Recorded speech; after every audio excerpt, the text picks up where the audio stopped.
and welcome to the EdTech podcast. I'm Philippa Wraithmell and I am absolutely thrilled to be taking the mic from Sophie Bailey and Professor Rose Luckin, who for across the past decade have built this into an incredible space for ideas, collaboration and community. Sophie, thank you so much for trusting me with your legacy. We are keeping the same spirit alive, bringing you stories, insights and people driving change across education and technology. So whether you're tuning in from a classroom, a startup hub or a policymaker's office, there'll be something in here each week, from what's happening on the ground in the UK to inspiring voices from educators from around the world, to science of how we actually learn. And now it's October and conference season is in full swing. This week we're at Learn in Saudi Arabia and next week we'll be in Dubai with the GITEX conference, and EdTech together, connecting innovators, startups and educators from across the region. And not only that, but across the globe there is a buzz from Connected Learning Summit, Higher Education Web in the US, Excel in Denmark and Women e-Learning Summit. And of course, EduCause and Dev Learning rounding off the month. With that, we've also seen the top 100 women in EdTech being announced this week, which is all so exciting and feels like there's a real buzz around the world for innovation and EdTech. It's really stretching in every direction. Exploring AI, innovation, well-being and the future of learning itself is where we'll be taking you over the next few months. We'll be diving into thought leadership, unpicking what to actually do with all this AI talk, and exploring how we can truly make it happen in a meaningful and human way. So now on to today's episode. Today I'm joined by the members of the Digital Futures Group. For the first time ever, they're coming together on a podcast. A community of thinkers, doers and educators shaping what's next for learning and technology. In this conversation, we'll be exploring the questions that matter most right now. What does ethical, purposeful AI really look like in schools? How do we balance innovation with inclusion? And how can leadership in education keep pace with a world that's evolving faster than our systems? You'll hear reflections on policy, practice, and the human side of digital transformation, from reimagining professional learning and student agency to a very real challenge of implementing on the ground. It's a wide-ranging discussion, bold, thoughtful and grounded in experience. A perfect way to start this new chapter for the EdTech podcast. It's fantastic to welcome you to the show, the Digital Futures Group. Would you like to introduce yourselves? Thanks, Philippa. Yeah, I'm Daren White. I'm Academic Technologies Lead for Lift Schools, which is one of the largest trusts in the UK. And I'm Google Champion and a Canva trainer and Canvassador as well. Hi Philippa, I'm Emma Darcy. I'm Director of Technology for Learning at a secondary school in Luton called Debbie High School, and I also work as a consultant as well. Hi Philippa, Gary Henderson. I'm Director of IT at Millfield, a large co-educational boarding school in Somerset. I'm also an Association of Network Managers and Education Ambassador. Hi Philippa, I'm Gemma Williams. I'm Head of Digital Learning, Education and Innovation for the Portsmouth Digital City project. I also work across the UK supporting other schools and trusts now, and like Darren, I'm also a Canva trainer. Hi, my name's James Garnett. I used to be Director of IT at United Learning and had a sideline running the EdTech demonstrator programme for the DFE for sort of about 18 months. Currently running my own consultancy, supporting a range of schools across the UK on digital strategy and cybersecurity. And Jonny Wathen, CIO and co-founder of Transformative Group, providing digital strategy and transformation consultancy to the MAT sector, wearing also kind of trustees hat for Waterton Primary Academy Trust in the north of England, and just great to kind of be a member of the DFG as well. Fabulous. Well, first of all, what an absolute wealth of knowledge on one podcast. So thank you so much for joining us. But before we begin and deep dive into some of these questions, could you tell me a little bit more about the Digital Futures Group? How did it form and what is your vision? I'll start with that one for you. And actually, we do have an extra member who's not here today. So we're going to start by shouting out to Abid Patel. He's actually, the irony is that he is just doing some work right now when we're meeting. But Abid is a key part. We can't get a selfie without him, so we can't have one of those today, I'm afraid, Philippa. But we'll pop one over to you. So DFG, the Digital Futures Group, actually started over in Amsterdam back at EdTech Europe in 2023. There was a bit of a brainwave between a couple of us saying, actually, what could we truly do to support others across the city, across the UK?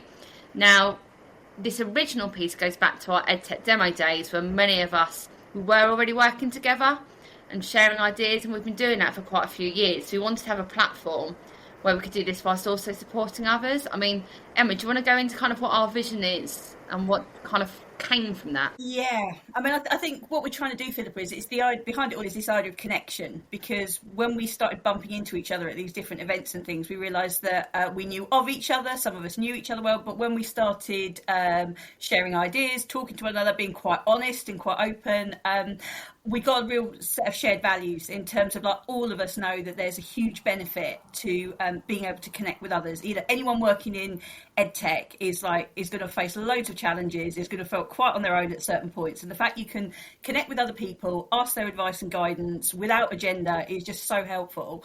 And we were really conscious that we were lucky because we'd all sort of accidentally collided, and we never planned to form the group. It was something that developed organically, but we're really conscious there's probably loads of other people out there who aren't in that sort of situation, and who maybe are just starting out with responsibility in a school for something like this, or in a trust, and are like, well, where do you start? Who do you talk to? How do you find out what the networks are? There's so many amazing people doing incredible things in this area, and so we thought, actually, if we can help facilitate a bit of that, if we can support others, if we can share some of our ideas and some of our thought processes, then maybe that will help others as well. So it all kind of comes back down to this idea of connection and what it actually means to be connected. Yeah, that's fantastic. I think one of the things as well from that is an amazing thing to come out of a conference, because often we come back, we're buzzing with all these different things, but we do feel quite isolated on our own, don't we? So actually being able to do that is really incredible, to be able to take something tangible away and go, you know what, actually we're going to join forces because we've all felt this way. I think that's amazing. And I think today's focus is really, one, we've all been in EdTech for quite some time now. We've been doing lots and lots of different work across the world, really. But where is all of this really heading? So one of the things that we have seen recently, I say recently, in the last 18 months or so, is lots of frameworks, lots of things changing, DFE changes, the EU changes, especially with the EU AI Act, a lot more information and support around, what should we be doing with AI? But, questions go back to, why is this not happening when we did EdTech? Where was this when we needed it before? And what are we actually genuinely being able to do to help others? So, big question, where are we really heading? I just picked that one up in terms of you mentioned the kind of frameworks and things like that, and obviously there's definitely been a kind of wealth of frameworks and guidance making an appearance, and I think it's great. You mentioned AI there, and you need those frameworks to look at the kind of the ethics of the situation, things like data protection, intellectual property, and the likes. So the frameworks are really, really useful in that way. But I also think there's a bit of a challenge here in that that's all against the backdrop of kind of workload challenges within schools, and actually having the time to go through this kind of wealth of information. And I think that sort of links back to us as a group, really. The more I look at it, the more I think that where are we heading? None of us can do it individually. It's kind of working together, because it's combined brains is our best chance of trying to interpret and work through all of these different frameworks, guidance, advice, tips, etc. None of us can do it on our own. No, absolutely. It comes back to that collaboration that Emma was talking about as well. Yeah, it does, and I'll pick up there as well if it's okay. You make the point about the EdTech versus AI and the difference there, and I think we've got to appreciate that.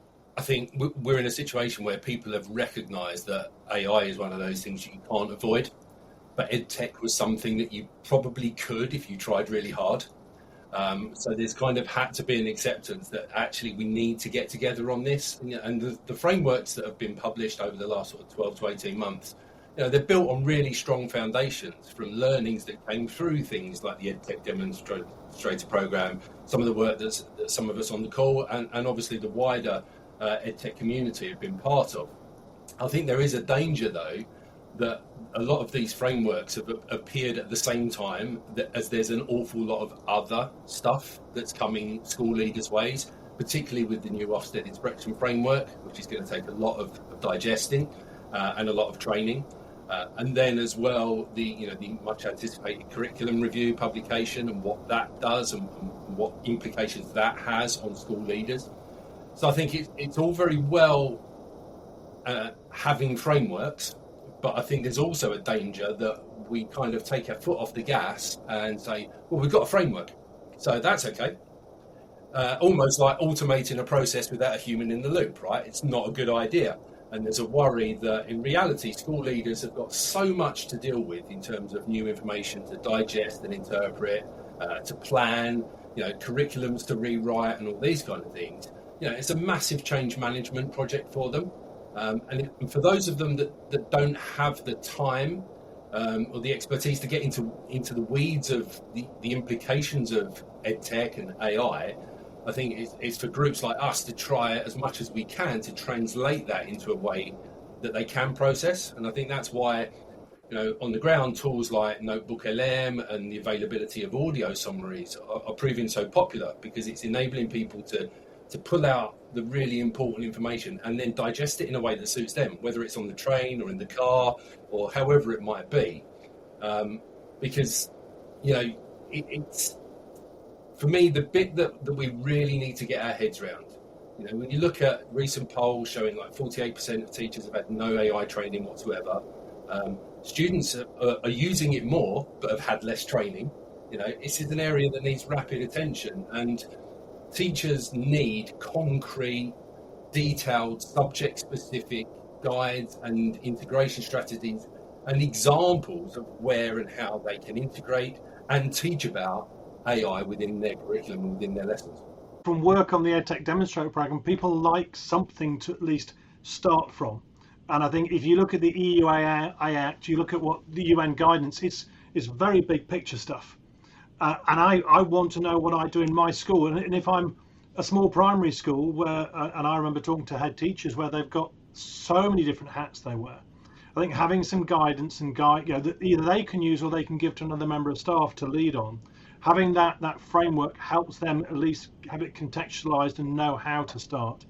But even if you're in a small trust, you still have, there isn't the capacity in there to pick up a lot of it and to develop your own framework. So I think having something that ensures that everyone is at least able to implement the basics. And, the likes of Daren and the team on here, Emma and Gemma and Jonny and Gary, they will go further, they'll do a lot more. But if you are, overcome with stuff and you haven't got the experts that sit in the Digital Futures group or within another forum, you need to have those frameworks to at least enable you to move forward. And that's why I quite like the DfE's digital standards. They are not the end point, but they're a starting point. This is what you need to get started, and this is what we expect everyone to have, and then you can move forward and develop it from there. Yeah, and absolutely, because I think when you think about anything in life, you have your expectations and understandings of what the bare minimum is. It allows us to then understand, one, where we need to get to, but also where we can then move that further forwards, as you say, with those people who we might have, who are those little gems in schools and who really are passionate around this, or actually just at a base level, if it's something that we just need to understand and process within our own environments. I think a big question around this, though, would be, are we happy with the trajectory of the information that has been provided, and I guess really the support that schools are getting on the ground, or is there still something missing? Happy to come in there, Philippa. I think, in a word, yes, we are happy with the trajectory, and we are, aspiring to ensure we've got that consistency across the entire, country in terms of what a child in one school can access and a child in another can access equally.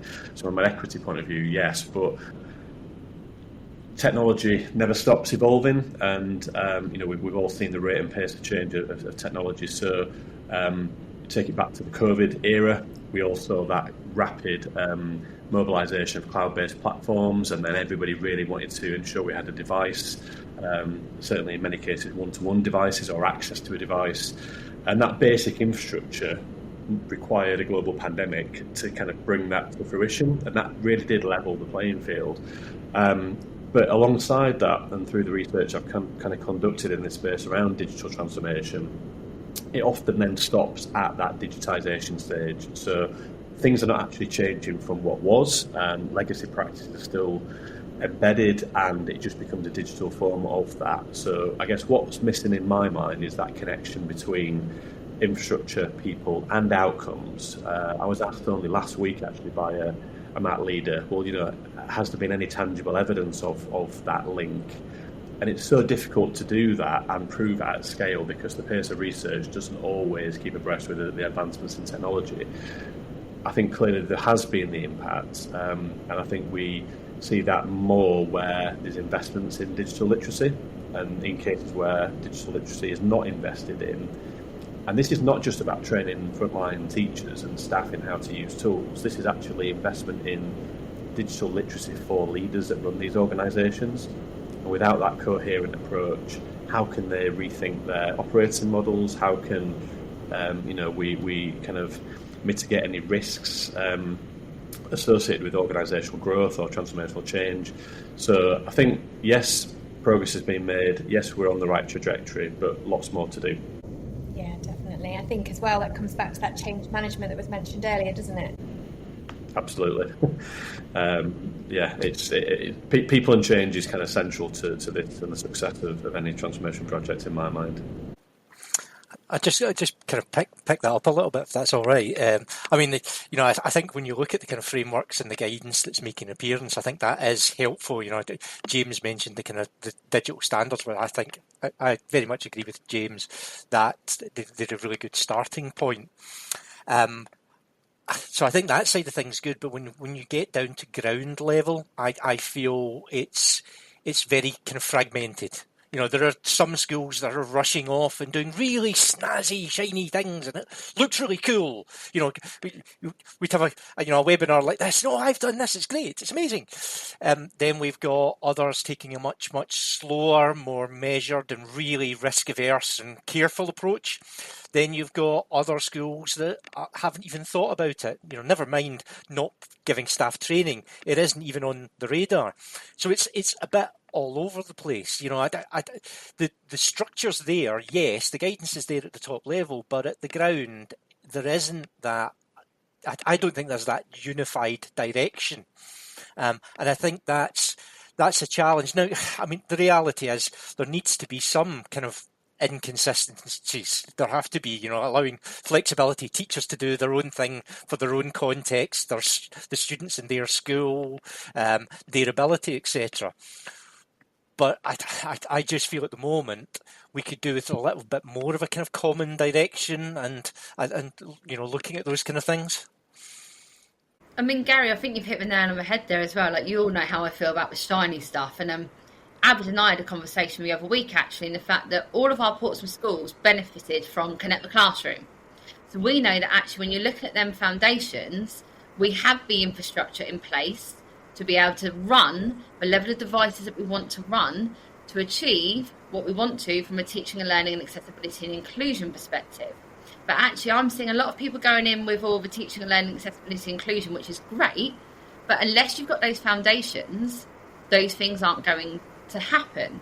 And I think actually if we're sharing and working and collaborating together when we're thinking about the trajectory of where we're going, and we're making sure that kind of fair and equitable access for all, because actually when you look at Portsea Island, we've got schools a stone throw away that can't achieve what we're achieving because they haven't got any of those elements. So I think like both what Jonny and Gary said, it's like actually we need to be the right people kind of leading on this, steering on it, supporting, so we've got that base level, and then people can be innovative and adapt to where they want to go.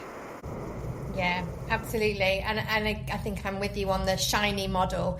I think when we see a lot of that, and it's great to, say we've done this and it's, incredible, we've seen this impact this one day, but actually in reality we're looking at trying to build systems that are durable and sustainable, and as mentioned, Gemma, there, equitable access. And I think, Gary, that links into sort of what you were discussing there as well, is that whole idea of, we could have some incredible things happening in one place and not in another, and there does need to be a common ground. And I think that comes back to those frameworks of people perhaps needing to take them a little bit more seriously in terms of that sustainable investment within everybody's future to allow them to be able to progress, and getting to this, reducing this fragmented ground level, really sort of starting to look at what's not on the radar and being able to build that infrastructure first.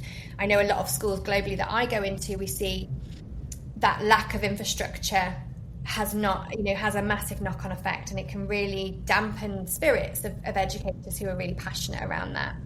So I think, when we're thinking around that, are we innovating, or are we just finding new ways to preserve this kind of old paradigm, this old education system that, perhaps in today's EdTech world, in this kind of AI-driven world, are they fundamentally supportive to the purpose of schooling?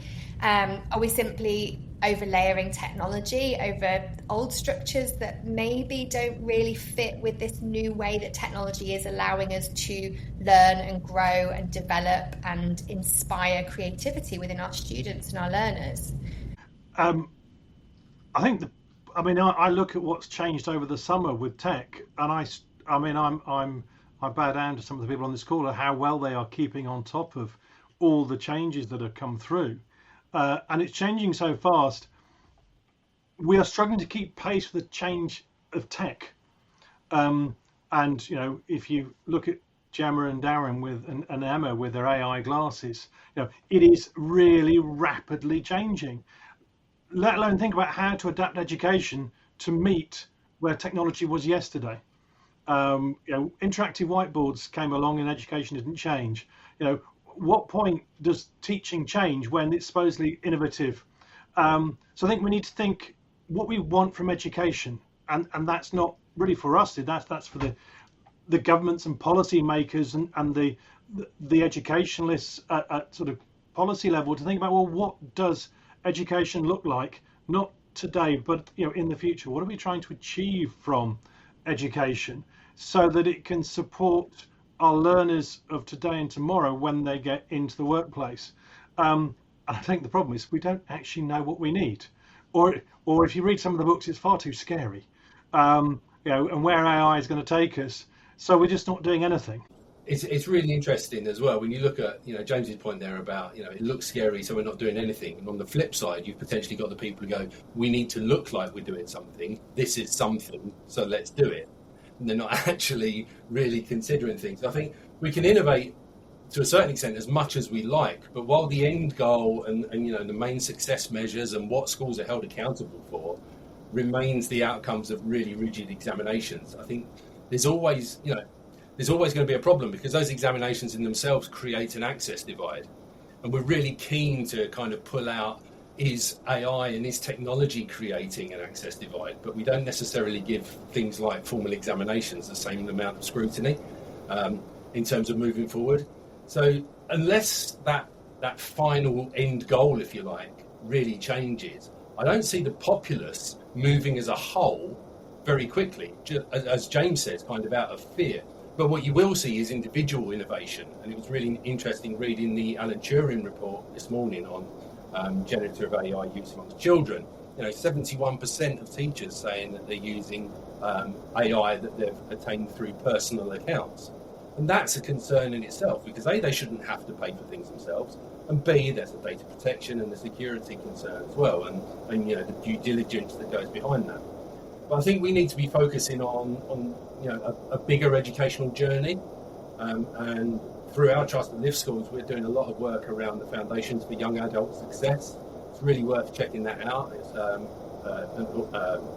a study done by the University of Chicago Consortium, and we're really trying to focus on not just what does it look like at 16 when they leave school, but how well are they doing at the age of 25, and are they reaching their full potential, and what are we doing to put in place the right experiences and the right foundations for them to be successful when they're 25 further down the line, rather than straight away. So, you know, it's really important that rightly, you know, we're invested in evidence-based practice, and we want to follow what is proven to work. But with the pace of change, as James mentioned, that we've got, gathering evidence for what works with technology and AI at this stage is really difficult. But we have to innovate and take measured risks, otherwise we'll never get that evidence.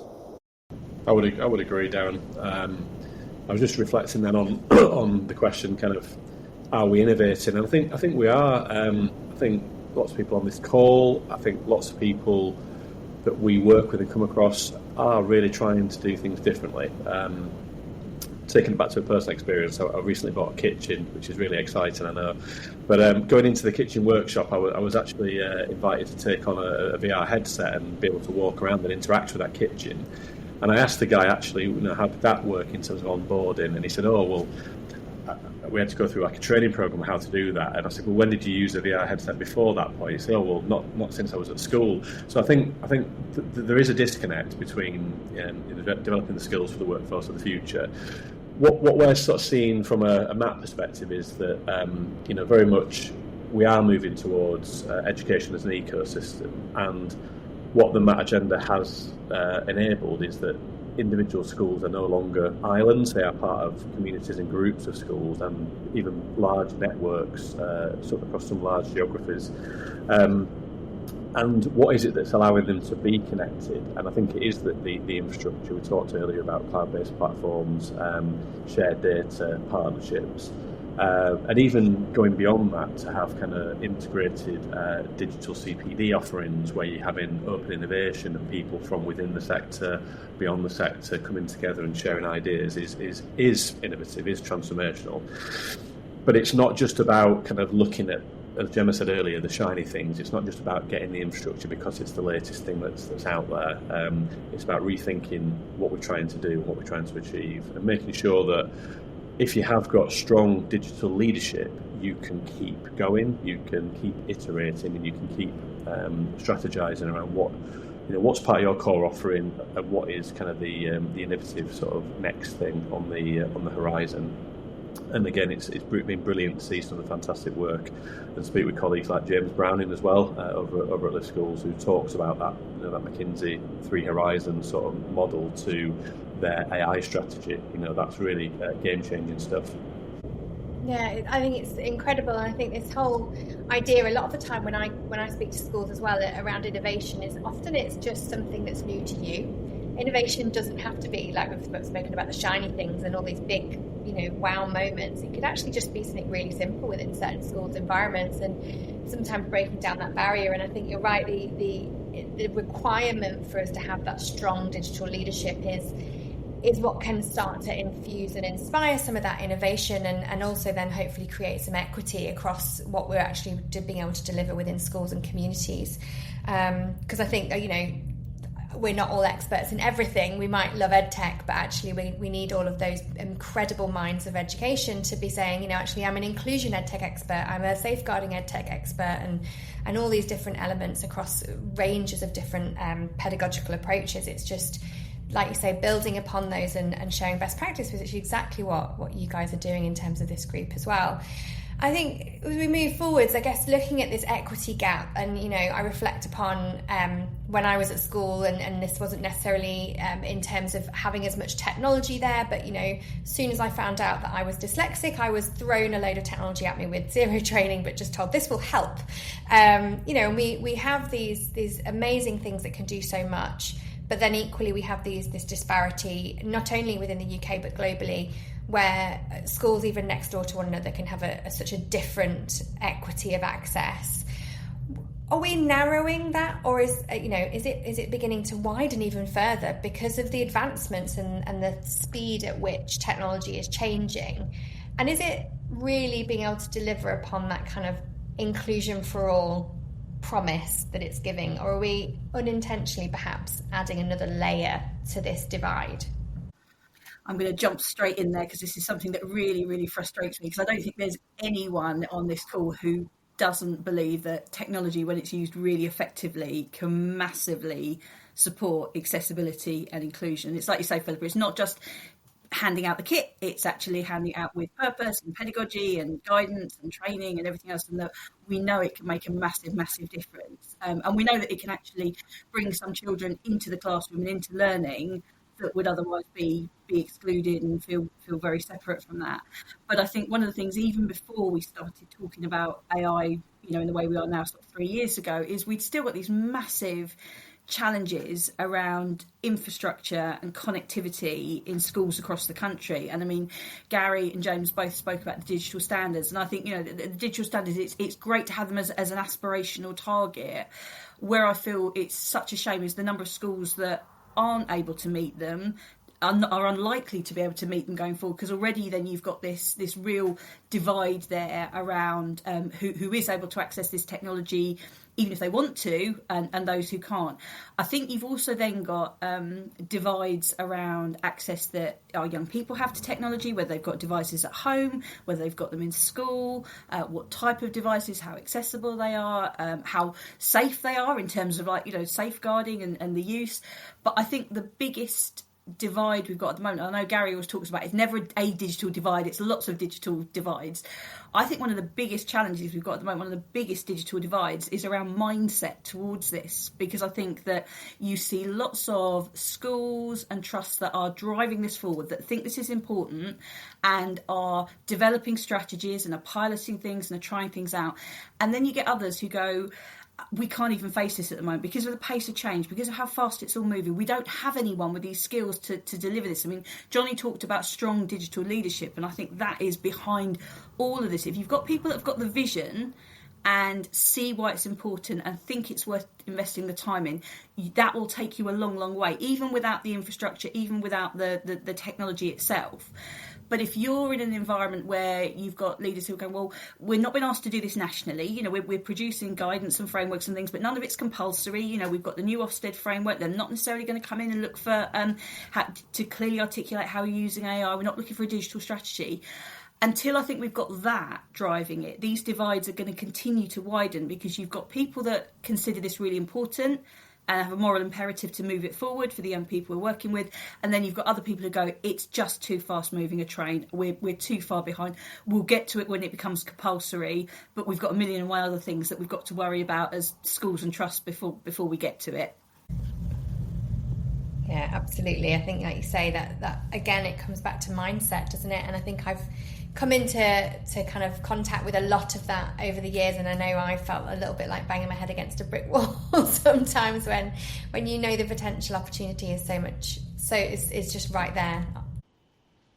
Yeah, and what's interesting is when we look at the EdTech demonstrator program, a lot of it was a free program, but people didn't engage with it because they didn't see it as being important. They had other things to do, and there is a financial imperative around digital divide, and we saw through COVID that those who had access to devices, particularly one-to-one, I've got my own device, I can use it when I need to. It's got a bigger screen, so it makes it more. I know we think children can work on a small screen, but a bigger screen makes a difference. At least a Chromebook-sized screen enables you to see more content on it, and it's easy to access.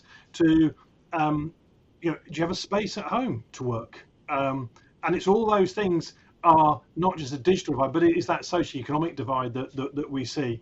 And so there is a financial imperative to this. Now, there are trusts that are trying very hard because they're looking, well, how do we enable our communities to access technology? And they are working with one-to-one programs, whether it's funded by the trust or whether it's partly funded by the parents, but it's putting technology into the hands of children who may not necessarily get it in a safe and secure way.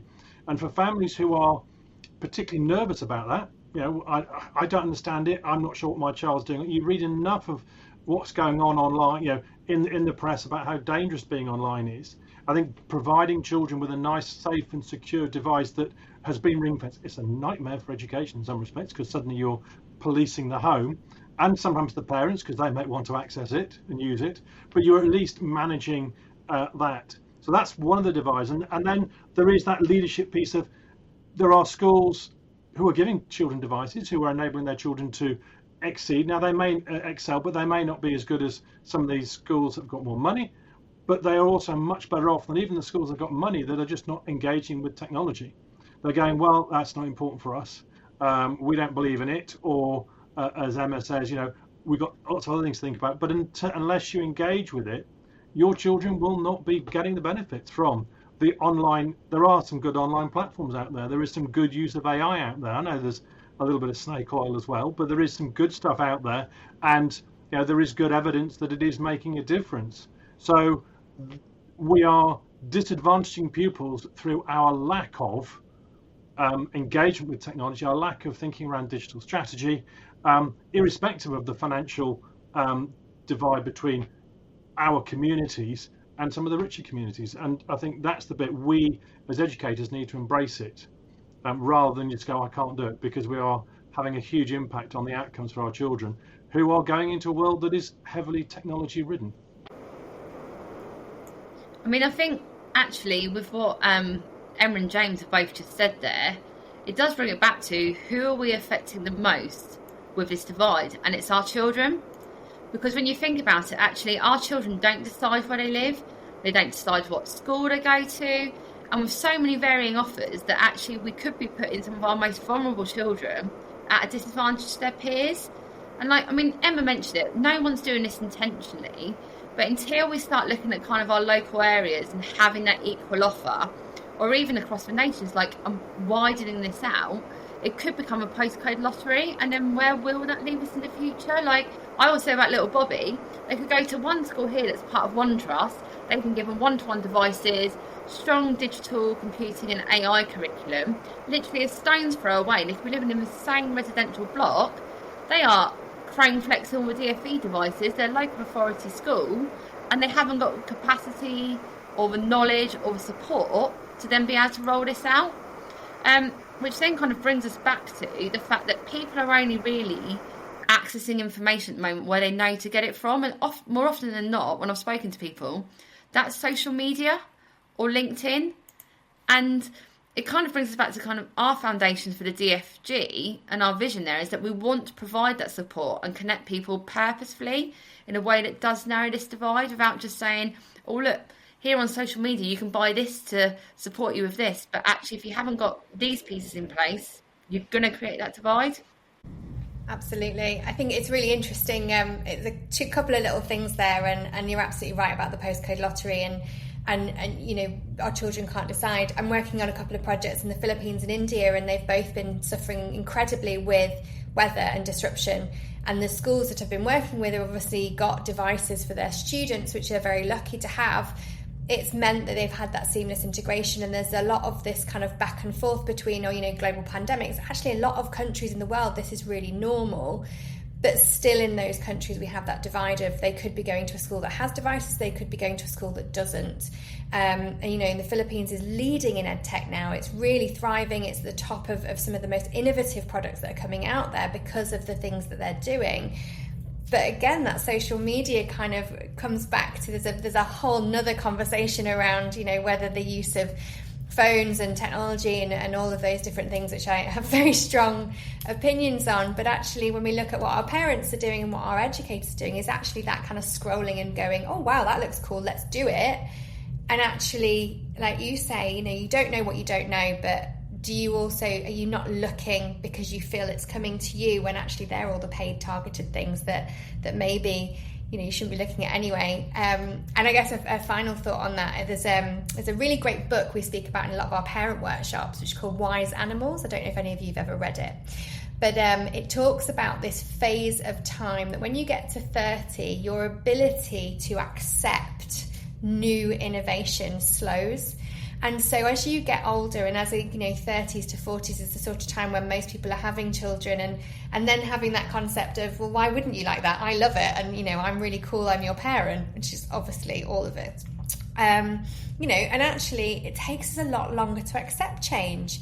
And that is just actually a human characteristic. And maybe if more people recognize that, we'd come back to that change management. And exactly as mentioned earlier is, who are we doing this for? As educators, we're in this world of education to help learners. And if we can't be accepting of change, then there's a real issue there in terms of this equity and this ability to innovate and consider, you know, what that really means. And so there's a whole nother question around that, I think, really. Especially, you know, when we are, you know, innovation is borderless. You know, we like we've mentioned social media, it literally breaks down barriers, it breaks down borders. I've got my own children who live in the Middle East, and then they are talking to friends all over the world because they live in such a transnational country. So what does that mean for leading education as a nation? I know a lot of people look to the UK for kind of best practice, but should we measure success in terms of national leadership or focusing global collaboration, much like you are here, but maybe even on an even wider scale, and the shared progress of that? You know, with multiple frameworks, we've spoken about how they can be quite hard to digest, actually, potentially one or two. Would that make it a little bit easier to process if we all came together, a bit like the OECD? You know, is it putting too much pressure on where we should be with EdTech? Or is it really considering, you know, what is the future of education and learning? Who owns it? Is it governments? Is it companies? Or is it communities like yours? I think that's a very interesting question. I would reframe it slightly. And it... At the end of the day, there are various people that all want a part of education, you know, whether it's the educators who want to do the best for their students, whether it's the governments who may want to obviously do the best for society, or who may wish to use it for as a political football. Is it the EdTech companies, you know, who obviously have a kind of commercial aim? So I'm not so sure it's about which one of them gets to lead it or who should lead it. It's more a case of how do we get them all round the table to actually discuss and kind of co-create and work together to actually bring about, you know, the change in education and making the best of the technology that's available. I think also kind of touching on that kind of global versus local. I do think education has pushed down the road of kind of the global solution, looking for the one tool or the one approach, the one standard that we can replicate across the world. And I think the reality is I'm not sure that quite exists. You know, I've seen in my working when I was out in the Middle East years ago, the attempts to take an education system from another country and you know, copy it and put it in, you know, the United Arab Emirates. And my sense of things is it didn't quite work. Different systems work in different places. So I think it's a difficult one to find that balance between that kind of globalization and you know, the tools that work for everybody. But also I think we need to have a greater focus on, you know, how do we deliver the educational requirements that fit local context or local students or local communities there, rather than, you know, the whole across the world type of thing. I would support that Gary. I think just reflecting on your point about, like, can we take one idea and then standardise it across the world? It's often something that I see and hear an awful lot at all sorts of scales, whether it's individual school, departmental level, or whether it's at national level. We saw it during the pandemic, you know, not naming no names, but there's things that have been kind of backed and sponsored at scale because actually there are views that it will fix a problem, and often that problem is the funding shortfalls, and therefore we can be more efficient and save loads of cash, and that's not the reality in this. I think if we flipped it and said what value can be created as opposed to what cash could be saved, I think we'd get remarkable differences in outputs.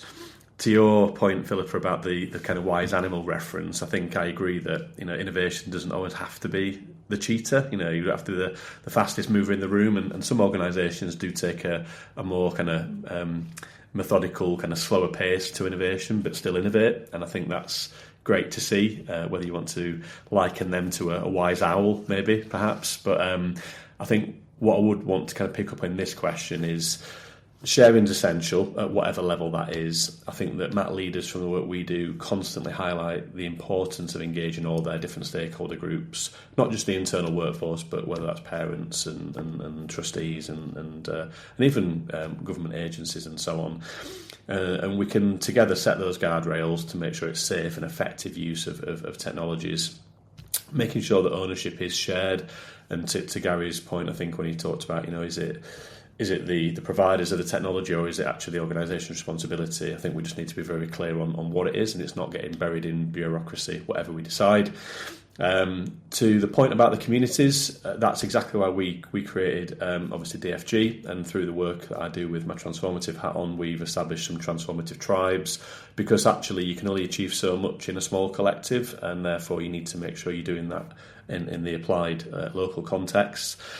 I think at a global level, we saw back in January, I think it was, the AI opportunities paper come out from government. And my initial reflection on that was, we're all seeing the value of things like AI for economic prosperity. And therefore governments, as Gary said, are another stakeholder. They've got skin in the game with how do we then build the workforce of the future to kind of get that prosperity from an economic perspective. But therefore, are they best placed to actually instruct, dictate, mandate what we should be teaching? I don't think so. And when you look at that from a point of view of sort of social media giants, some of these social media companies are now bigger than small countries.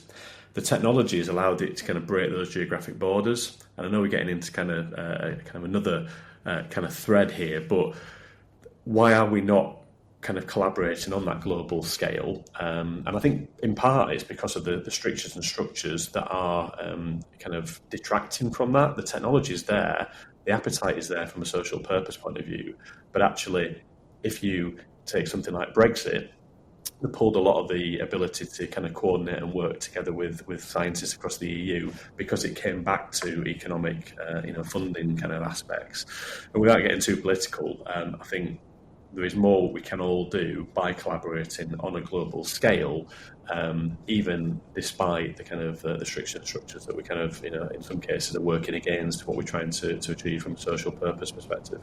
To Jonny's point, the breaking down of those international barriers presents another obstacle for us, because what we don't have is shared standardised approaches to regulations, or even to guidance around usage across various different organisations and across various different tools. And that creates another problem for schools, particularly when it comes to dealing with, putting together data sharing agreements, DPIAs, and sometimes because of capacity in schools, that can result in the answer being, can you use this tool, coming back as, no, you can't, but not because the tool's not a great tool and it's not valid and it's not going to really have a positive impact, but sometimes purely because the school doesn't have the capacity to implement it correctly and safely, because they haven't got the time or the manpower, or the person power, to actually go through all of the necessary points to get to a stage where they can then start to implement those tools. So I think we have to be realistic of what's feasible, even if that's not necessarily where any of us want it to be. And when we talk about communities, they can take many forms, and that can be your local community, it can be an online community, it can be a group like us. But communities know their context best and really have the most influence, particularly the adults that are having conversations and interactions with those young people. So I think we should be focusing a lot more on empowering the adults in our communities so that they feel much more confident having the right conversations with young people within those communities, because then the young people will embrace what's available to them in the right ways and with the right kind of considerations and guardrails around them. I think that is such a key point for me, Daren, in terms of empowering adults. I've actually often likened teaching EdTech and teaching like online safety and things to teaching sex ed, because actually teachers fear it that much. In fact, I think some of them would probably throw themselves into a sex ed lesson as opposed to talking about online safety and digital systems and tools. And there really is that definite brick wall. We do a lot of work with parents as well in terms of bridging that digital divide. And what we don't realise is that we are building our own barriers around it, because we don't just keep it as an open conversation of even just quite often going, you know what, I don't know that, can you help? Can you talk me through that? Why do you like that? What's that for? And all those different things. And I think really we just need to be much more transparent around those and around the right conversations and exactly that. And I think it is critical to understand the difference and the differences within the regions. And to Gary's point, I couldn't agree more. There's going to be future episodes on belonging and curriculums and the need for ensuring that they are appropriate and accurate. And so it's very interesting to kind of live in this borderless society where there are still borders, and that becomes quite a fundamental question around everything within education. I think, coming towards kind of the ends of the discussion, but what do we need to unlearn to truly transform education? So beyond adding anything new, what practices, assumptions, beliefs probably need to be left behind for genuine change to be able to take root? I think just keeping it short, stay curious. And that my advice is really treat technology not as a solution, but as the question. And I think where we've seen true transformation of learning, it's not become because of the tools. And therefore, what do we want to and how do we want to cultivate and inspire our children and people is my advice. I think things that we've got to unlearn, well, one of them is, I think, Daren mentioned earlier, the exam system, which at the moment dictates so much of what we do in schools, whether it's SATs in primary, whether it's GCSEs and A-levels in secondary. I think it's a really difficult, I'm not saying it's an easy conversation, but this whole conversation around, is that really the most appropriate way to test young people's knowledge in this day and age, when they go and sit in an exam hall on a hot afternoon? Are we really getting the best out of our young people when we do that? So I think that's one of the things. I think it's the thing about as well, sometimes there's a little bit of inverse snobbery almost against technology in general, and that using technology in schools is perhaps a lesser form of teaching. We're very wedded to what we think traditionally good teaching looks like and should be, and it's very much built on the relationship between the teacher and the student, and I don't disagree with that at all, but we often then tend to suggest that technology plays no part in that because it then kind of removes that connection, which I don't necessarily agree with. And I think things that we need to do in schools is to actually, I talked about nationally demonstrating that this is a priority to sort of, incentivise people to do it. But when I look at the thing that made the biggest transformation in my school, it was putting, digital strategy on the school improvement plan at the top level. It was such a simple thing to do. It didn't cost anything, but it then suggests to all staff that this is really important. And this is so important that it's gone on there. And so everything's going to link through to it. And we've done the same thing this year with AI and safeguarding, because we're saying this is incredibly important now. We all have a responsibility to be approaching this. And again, I think unlearning the attitude that technology is only really the responsibility of your computing teachers or the person that's got a bit of an interest in it, or whoever sticks their hand up and goes, yes, I'll take this on, sort of thing, and actually taking more of an attitude to it that it's a collective whole school or whole trust responsibility rather than an individual person. And just sort of, looking into the future in terms of what does good teaching of the future look like, which is going to involve technology, rather than looking back and going, there's our evidence base, we've always done it like that, so that's got to be the best way to continue to do it. No, I totally agree on multiple levels, especially within the roles and that kind of stigma around specific roles. I think that's so important, and understanding as well that it's not an individual stakeholder. When we distribute that support and that awareness that it isn't just one person that's going to make this work, like everything else in schools, we need to work together, and that's so important. Absolutely, I completely agree. Like we can have all the systems and structures we like in place, but ultimately it's people that drive change and lead us to excellence, right? And so you have to have the right people in the right places, and some schools are very fortunate to have that, and some are not as fortunate. But you've still got to have the right people in the right places working alongside the right systems and the right structures, and then being able to, as we mentioned earlier, kind of translate for the people on the ground in order to be able to embed those systems and that thinking and to achieve excellence. And that involves detailed succession planning. And I think, as Emma said, all too often it falls to someone who's got an interest. They might be in a particular role. When that person moves on, the role is replaced, but quite often with a different individual who doesn't have the same interest. And that kind of, if you like, penchant for a particular area, whether it's EdTech, AI, whatever, might not be an embedded, explicit part of that role, and therefore doesn't get replaced, and everything can quite quickly fall flat. So that succession planning, I think, is vital. Definitely, and I've seen that happen multiple times, and I think that's so key in terms of when we link it back to Emma, what you were saying as well about the school improvement plans, school development plans.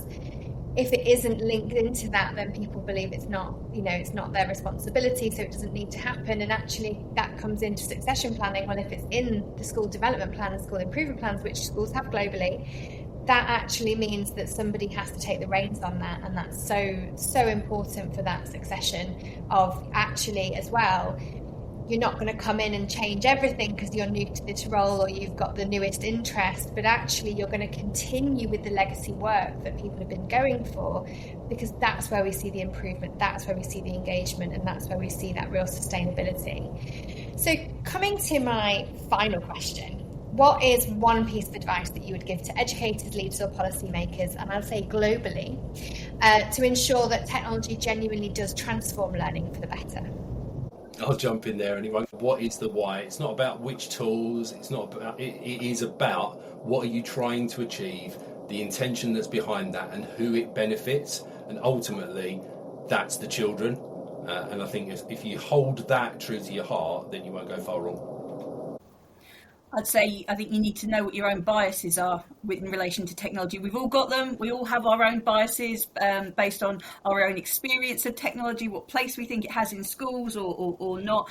And one of the things that I value most about this group is the fact that I know people in this group will challenge those biases. There will be conversations about platforms. There will be conversations about approaches. If I'm planning on doing something that is a terrible idea, they will tell me that is the case. And I'm lucky that I've got that kind of safe space, because I need that. I need that challenge. I need my perceptions to be challenged on a regular basis. And I think education can be a bit of an echo chamber. And I think any chance that you get to, I don't think it's accidental that we all kind of first properly bumped into each other in Amsterdam, because we were stepping almost like outside of the UK education system a bit and having conversations about, well, what if this was possible? What if we could just do anything? What, that sort of thing. So I'd say step outside the echo chamber, know your own biases, and do not be afraid to be challenged on. Amazing. I think I'm going to borrow somebody else's words, to be honest. I'm going to borrow one of my favourite quotes from David Weinberger. The smartest person in the room is the room. And I think it's about that. It's about realising there are networks, there are groups like the Digital Futures group here, and getting to those networks, listening to those networks, and getting that advice. I think it allows us to do better because we're working collaboratively. But I think I'll also measure that, though, with saying that, for those schools that are early in their kind of journey, don't be worried about all these people doing really fancy things. There's nothing wrong with just picking something small and starting there and taking a measured and slow approach. There's nothing wrong with it. I think the question I often ask is, what can we do today so that when we look back, today we've moved further, we've progressed, or we're doing better than yesterday. That's enough. Exactly, Gary. And it's like, build your foundations and realise that actually what we're doing is never going to go away.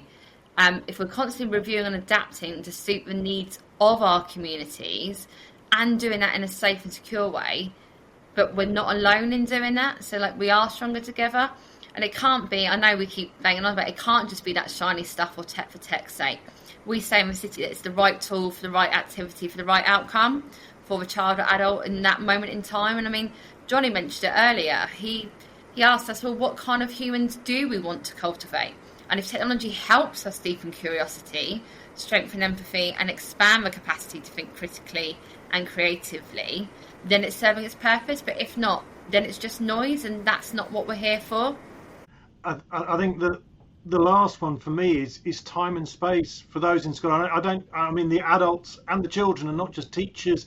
It's everyone in your community, and maybe stretching out to your parents and the wider community. It's to develop the skills they need to use the tools effectively.